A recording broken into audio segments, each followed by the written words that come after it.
After entering Britain's Got Talent in 2009 as a complete unknown from a tiny Scottish village, Susan Bole's voice instantly became one of the most famous in the world. This meteoric rise occurred in just 3 minutes. For millions of viewers, she represented the power of seizing opportunities when they presented themselves. People who could identify to her humble beginnings, her openness, and her meteoric climb to stardom found a lot to love in her narrative. Her public appearances, however, grew less regular as time went on. A grand farewell was not announced. Instead, the media's focus waned as Susan Bole dealt with the pressures of unexpected worldwide fame, extended periods of seclusion, and persistent health issues that impinged on her professional and personal life. New worries about how her health issues would impact her capacity to keep performing surfaced over time. But what if the ability that changed your life starts to show signs of weariness due to factors like age, stress, or illness? When a musician whose voice touched the hearts of millions is forced to adjust to a whole new phase of life, what happens next? Has anything ever happened in your life that you weren't mentally or emotionally ready for? Because that emotion was fundamental to Susan Bole's public journey, please share your thoughts in the space provided. After suffering a stroke in 2022, Susan Bole was unable to sing or speak for some time. She focused on getting well for a few months by avoiding the spotlight. Suddenly, the singer, whose voice had formerly astonished audiences throughout the world, was striving to rediscover self-assurance in her singing and public speaking abilities. She then went public with the fact that she battled mightily to regain stroke-affected abilities. However, Susan Bole's journey did not commence on the British talent show's stage. Isolation and social exclusion were common experiences for a shy girl growing up in a tiny, working-class town in Scotland. Susan Bole overcame financial difficulties, family obligations, and seemingly impossible objectives throughout her life before she became famous internationally, had albums that sold millions of copies, and featured on television. From the years spent caring for her mother to the adult years focused on family responsibilities, her story winds through challenging auditions, public criticism, the emotional pressure of becoming famous overnight, and finally, health problems that impacted her singing ability, the foundation of her career. Much more than her meteoric rise to stardom became the tale of her life. It evolved into a tale of perseverance, solitude, and the immense emotional strain that may accompany unexpected triumph. If you stick around, you'll learn that Susan Bole was a relatively obscure woman who spent a lot of time thinking big success was impossible, until she became famous all over the world. The birth of Susan Bole took place in Blackburn, West Lothian, Scotland on April 1, 1961. The 10th kid in a large working-class family. While Bridget was a shorthand typist and Patrick was a lesser worker, the latter also occasionally performed music. The family continued to place a high value on music, and Susan had a reputation as a shy, introverted young girl who seemed emotionally fragile even at a young age. Nonetheless, she had to deal with social and medical issues as well. Many years passed while physicians and educators blamed Susan's learning disabilities on the oxygen deprivation she had during her difficult birth. A later diagnosis on the autism spectrum shed light on why she had so much trouble fitting in socially as a child.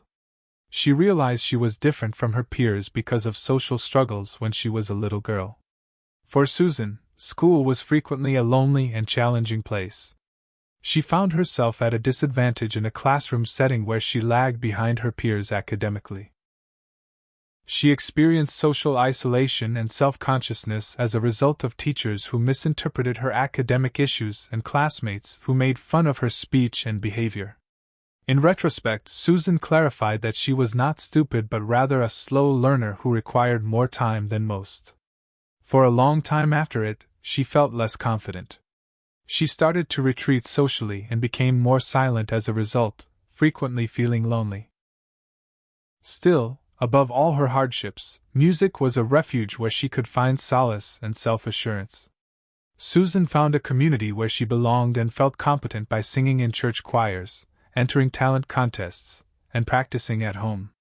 Bridget, her mother, had unwavering faith in her daughter's abilities and persistently pushed her to try out for talent shows like Britain's Got Talent. Yet Susan was unyielding. She was still jobless and pessimistic about her future prospects as she reached middle age. Additionally, she held the view that younger, more commercially polished performers were more likely to achieve success on television. As she devoted more and more time to taking care of her aging mother, her own life became increasingly focused on caregiving. Although Susan's heart broke at Bridget's death in 2007, she took solace in the fact that she had left behind one last word of encouragement. Her mom had always thought she should perform in front of an audience. Susan took the plunge for the very first time. She made her way to Glasgow in 2009 to try out for Britain's Got Talent. Skepticism and dismissal were the first reactions of the crowd. Some people made fun of her looks, age, and anxiety before she even started singing. It seemed like even the judges weren't sure what to think.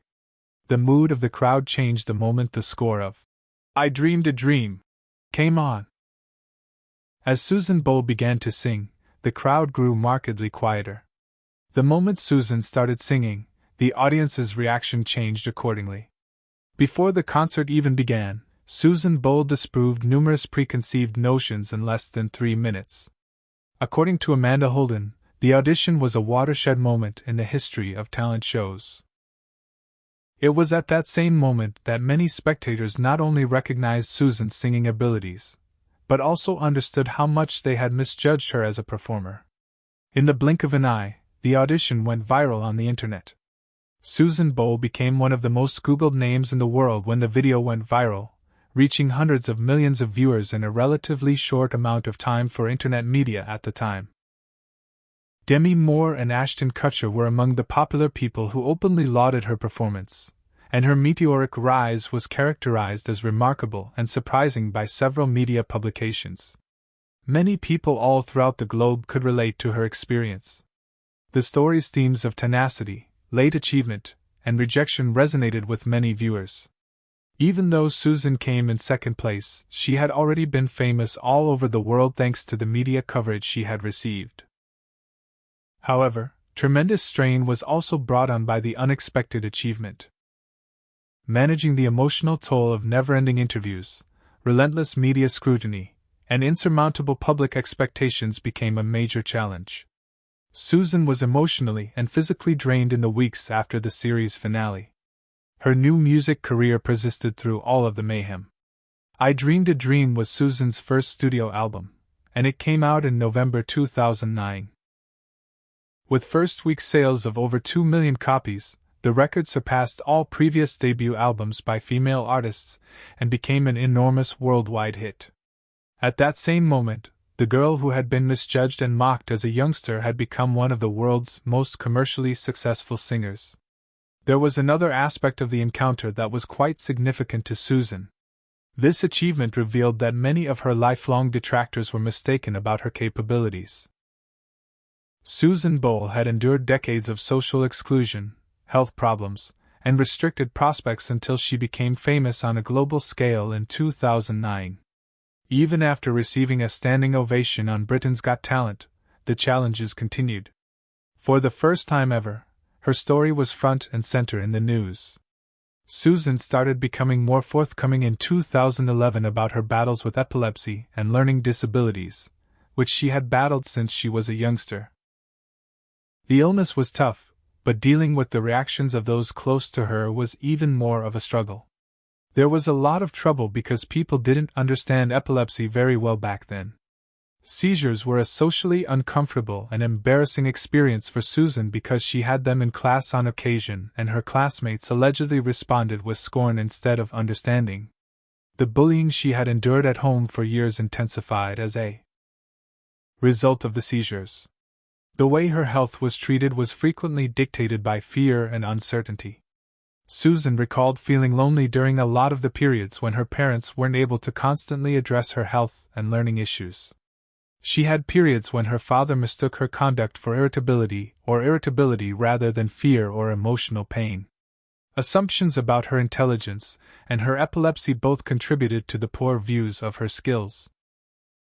For a long time, her emotional and developmental difficulties went unrecognized because so many people in her life failed to grasp the gravity of her illness. she began to find the school environment to be more and more challenging. Susan had a hard time succeeding in school because there wasn't much room for students with learning disabilities. As a result of her incomplete education, she felt her options were severely constrained as she approached adulthood. She was turned down for every job she applied for. She managed to finish a brief culinary training program at Wesleyan College in the end, but finding steady work was still a challenge.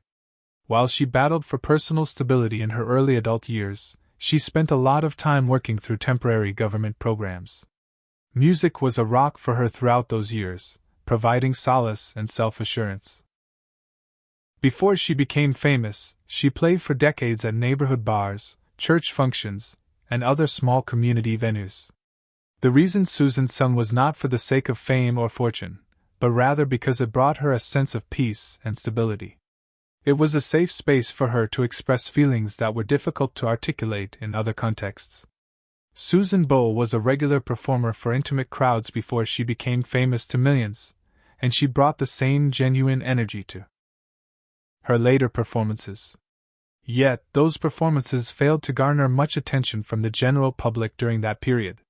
She also led a secluded and quiet life outside of work. Susan shocked many viewers during her audition for Britain's Got Talent by being completely forthright about the fact that she had never been married or kissed. Many people had different opinions. While some people were nice and admiring, others were mocking or just plain confused. The extent to which Susan's self-esteem and social life had been impacted by her years of seclusion was something that many viewers failed to grasp. As a child, Susan did not think she was the type of person who would be popular and admired. Those events had a lasting impact on her self-perception. But she persisted in being optimistic nevertheless. The consistency and routine provided by her Catholic faith became invaluable to her. For many years, Susan was an active member of her parish community, visiting the homes of the elderly and singing in church choirs. Susan secretly clung to regularity, religion, and simplicity, even after her reputation made her famous around the world. Following her father's passing, Susan was left to live with her mother, Bridget, and their cat, Pebbles, as a number of her siblings departed. There was little media coverage of Susan's long history of assisting out with her mother's care. Susan was devastated at Bridget Bole's death in 2007. She claimed in retrospect that she stayed indoors for days afterward, refusing to answer the phone or let anyone in. During that time, Susan said, she felt completely alone. One of the only individuals who had always pushed her to keep singing and seek out bigger possibilities was her mother.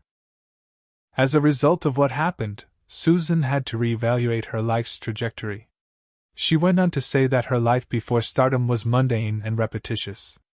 The loss of her mother also made her reevaluate some of the chances she had turned down before. After years of personal effort, caregiving duties, and emotional pain, Susan Bole finally made it to the Glasgow stage of Britain's Got Talent.